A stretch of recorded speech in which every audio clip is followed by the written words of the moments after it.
all know, Ike Turner was a man who often made headlines not just for his music, but for his controversial personal life. Ike claimed he was married 13 times in his 76 years, and we all know the well-publicized story of his relationship with Tina Turner. But today, we're focusing on his last wife, as in his 13th wife, Audrey Madison Turner, who also worked as his background singer. Audrey shared her side of things in her memoir, Love Had Everything to Do with It, and she had some eye-opening things to say about Ike and why he used to abuse her. Before we get into it, make sure you hit that like button, subscribe to the channel, and tap that notification bell so you can stay up on all the latest stories from your favorite old school artists. Let's get into it. In an interview with the publication Afro, Audrey explained that Ike's abusive behavior was tied to his mental health. She revealed that he suffered from bipolar disorder, which caused severe mood swings, and his substance use only made things worse. Audrey shared how she convinced Ike to see a psychiatrist, which is when he finally got his diagnosis. She said, "I decided to write the book because it was like a cleansing, and it released all of the trauma.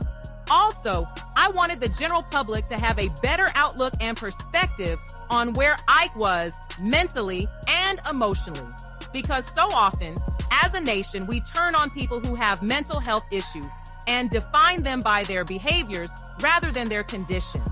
It is easy to create monsters in people's imaginations, but when you speak of this same person as generous, good-hearted, and kind, or as troubled, people realize that they are similar or have family members whose behavior is that way." She continued, explaining how the combination of his bipolar disorder and substance use took over his life.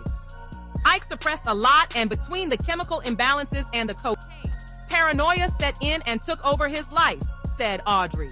What's even more interesting is that although Audrey says she experienced domestic abuse at the hands of Ike on multiple occasions, she also explained that she understands why he did it. She says she was able to relate Ike's behavior to her own experiences growing up. She described how her mother's undiagnosed mental health issues caused similar outbursts of rage followed by apologies, and she saw those same patterns in Ike.